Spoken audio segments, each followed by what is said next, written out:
Hola, hola. Qué gusto tenerlas aquí otra vez. Este es el Entendimiento del Corazón, episodio número 6. En este episodio vamos a platicar acerca de lo que pasó cuando Jesús, fatigado del camino, se detiene en un pozo y entabla una conversación con una mujer samaritana. Veremos a un Jesús rompiendo con esquemas culturales de aquella época. Aprenderemos mucho acerca de esta mujer y de su interacción con Jesús.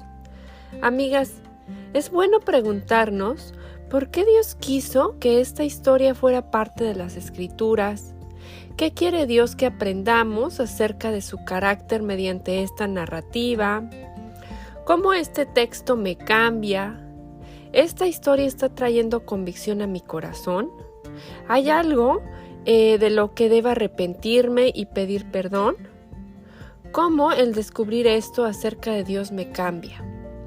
Veremos también otra interacción que Jesús tiene con un funcionario quien tenía un hijo enfermo. Ok, ¿están listas? Acompáñenme.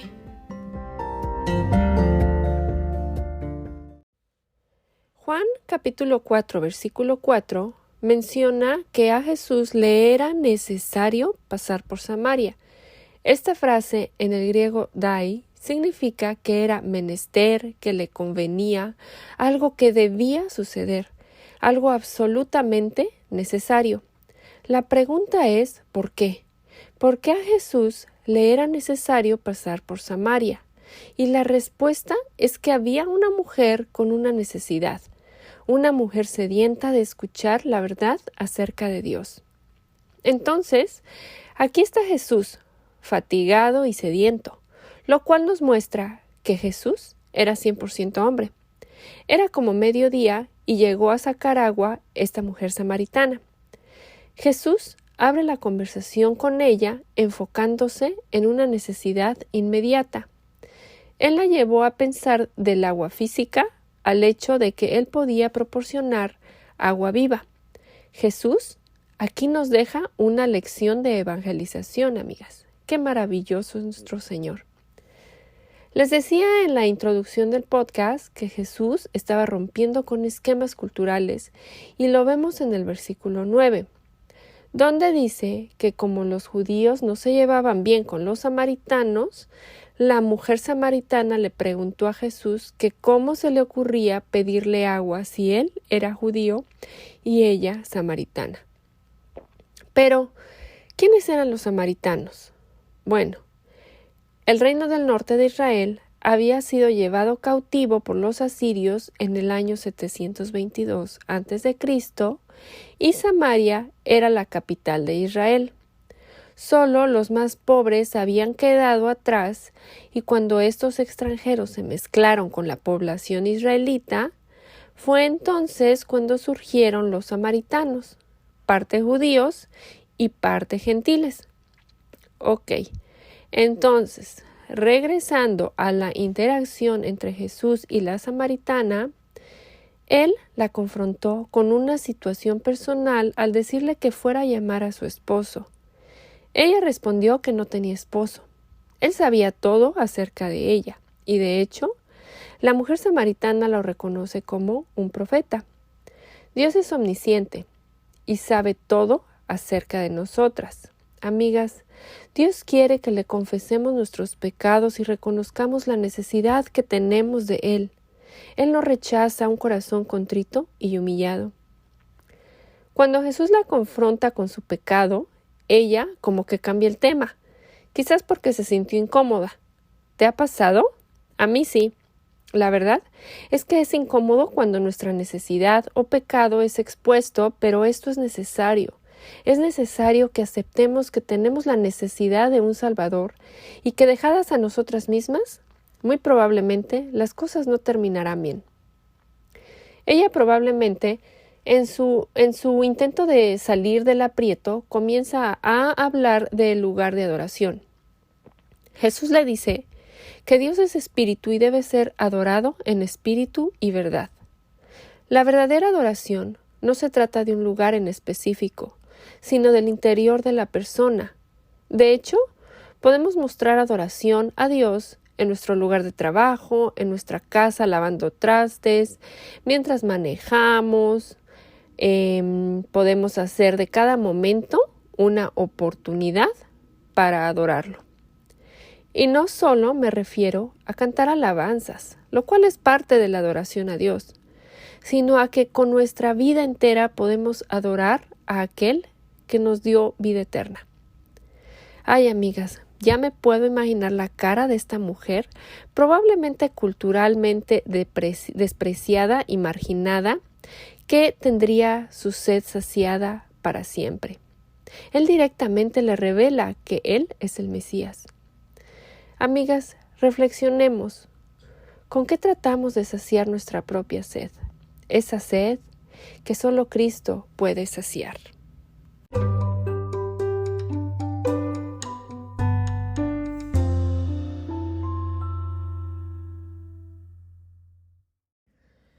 El versículo 27 dice que en eso llegaron sus discípulos y se sorprendieron de verlo hablar con una mujer, pero que ninguno le preguntó qué pretendes o de qué hablas con ella. Ellos le insistieron que comiera, pero él les dijo que su alimento era hacer la voluntad de su Padre. Luego les habla de la cosecha y les dice que abrieran los ojos y miraran los campos, que la cosecha estaba madura. Los samaritanos eran parte de esa cosecha. Ahora mismo hay campos listos para la cosecha, pero se necesitan segadores. Los creyentes somos enviados a cosechar, somos llamados a ser pescadores de personas. El versículo 28 dice que la mujer dejó su cántaro, volvió al pueblo y comenzó a decirle a la gente: vengan a ver a un hombre que me ha dicho todo lo que he hecho. ¿No será este el Cristo?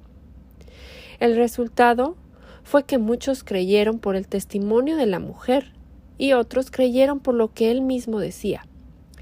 Los samaritanos le decían a la mujer que ya no creían solo por lo que ella les había dicho, que ahora creían por lo que ellos mismos habían oído hablar de Jesús.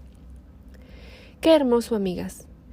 El testimonio de lo que Jesús ha hecho en nuestras vidas es una herramienta que Dios puede usar para atraer a otros a sí mismo.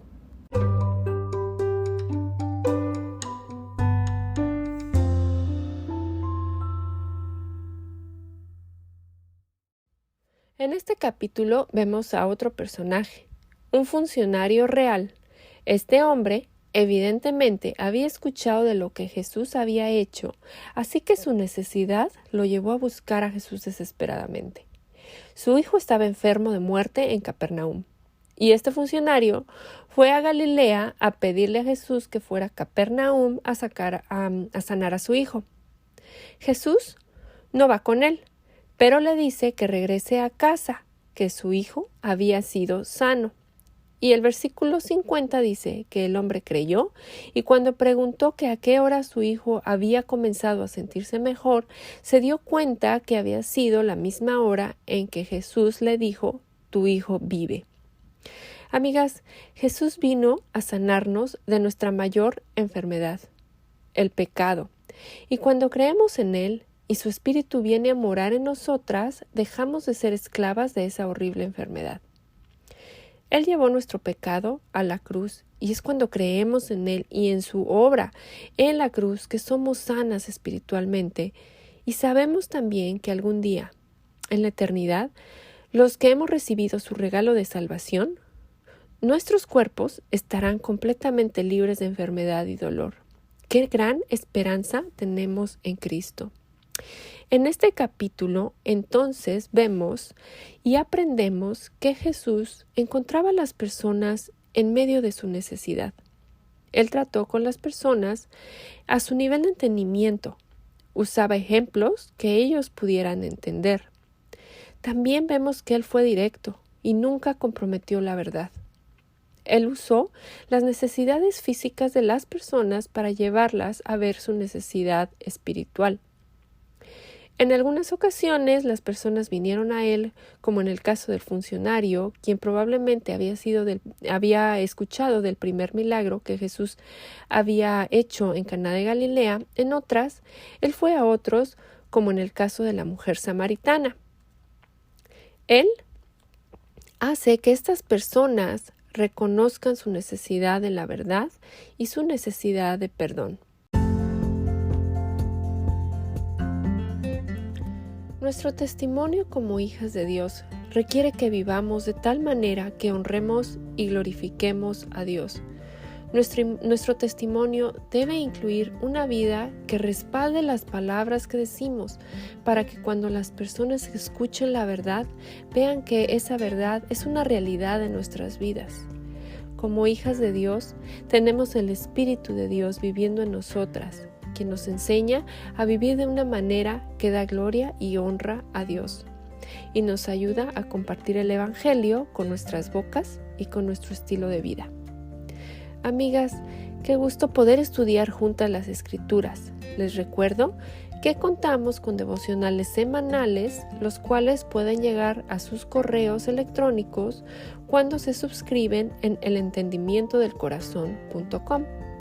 También pueden seguirnos en Facebook e Instagram, donde diariamente compartimos algún pequeño devocional, y para un estudio más profundo las invitamos a nuestros estudios inductivos vía Google Meet, los cuales son una vez a la semana.